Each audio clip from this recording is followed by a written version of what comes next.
Paz do Senhor Jesus.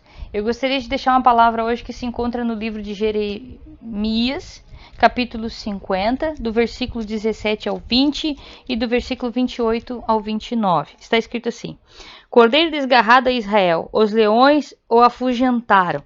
Primeiro devorá-lo foi o rei da Síria, e por último Nabucodonosor, rei da Babilônia, lhe quebrou os ossos.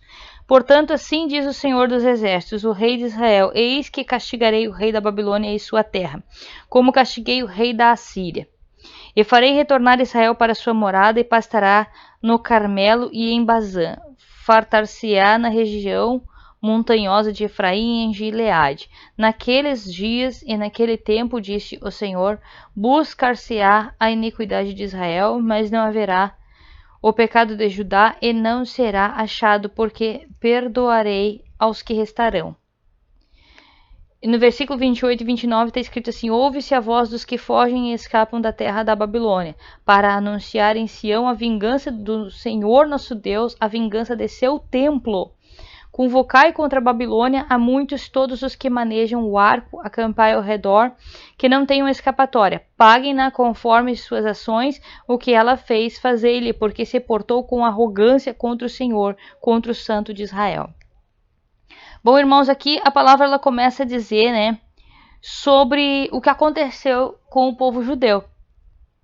Que eles foram levados cativos por Nabucodonosor, né, e para a Babilônia por 70 anos, mas que Deus iria trazer eles de volta e perdoar os seus pecados. Porque eles só foram levados para lá porque alguns do povo, ou muitos do povo, estavam cultuando a outros deuses, estavam desobedecendo a palavra de Deus. E aí Deus usou a Babilônia para destruir, né, Jerusalém, destruir ali o Israel, destruir o templo de Salomão e levar o povo cativo. Mas isso seria uma maneira de que o povo se voltasse para Deus, o povo se arrependesse.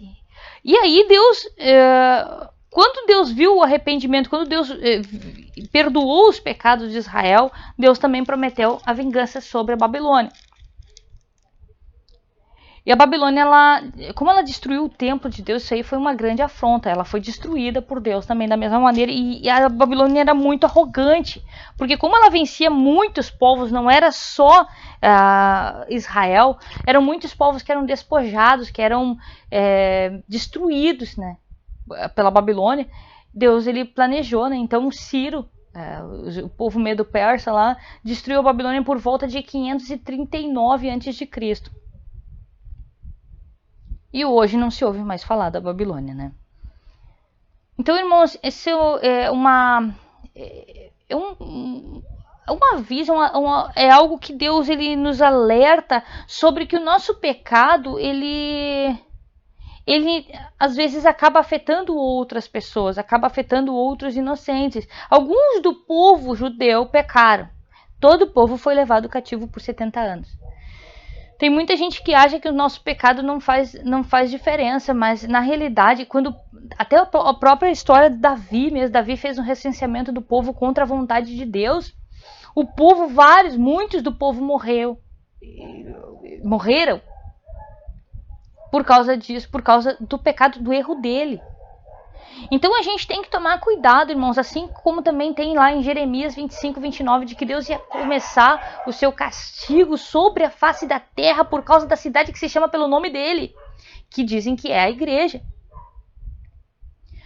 E, irmãos, a gente tem que ver, porque isso aí também tem muita relação com aquela parte da parábola do servo bom e fiel e do servo mau, né? Que alguns começam a achar que a volta de Cristo começa a demorar e eles começam a maltratar os conservos, que seriam os irmãos, as outras pessoas, porque o Senhor deles estava demorando a chegar. Então tem muitas coisas, irmãos, que podem ter sido deturpadas no Evangelho para chegar a esse ponto. Né? Como assim esse evangelho da prosperidade? Esse evangelho da prosperidade não é o evangelho que é pregado na palavra de Deus. A palavra de Deus em Josué 1:8 fala que a nossa prosperidade e a nossa ser bem sucedido vem de ler e de meditar na palavra. E não de quanto mais tu dá, mais tu recebe. Quanto mais tu dá dinheiro, mais tu recebe dinheiro. Isso aí se encaixa naquela parte de que as pessoas estão querendo tosquiar as ovelhas. Então, será que esse tipo de coisa não deturpou a verdadeira vontade de Deus da gente buscar a palavra, da gente se envolver com a palavra, da gente ler a Bíblia, porque é ela que é a nossa rocha, é ela que nos deixa firme na fé, é ela que faz com que a gente resista ao diabo, porque Jesus Cristo resistiu ao diabo através da palavra? Será que isso não foi totalmente desnorteou, desviou as pessoas da real vontade, dos mandamentos de Deus? Essa parte da prosperidade, essa parte de quanto mais tu der, mais tu recebe. E não é bem assim, né, irmãos? A gente não é bem assim que acontece, não é bem assim que está na Bíblia aqui também, né? Então a gente, a nossa fidelidade para Deus, a fidelidade aos mandamentos, a obediência à vontade de Deus, a leitura da palavra, a ouvir a palavra, praticar ela, é muito importante, é muito valorizado, é o que Deus aconselha na própria Bíblia, né? Então, irmãos, eu gostaria de deixar essa palavra, eu creio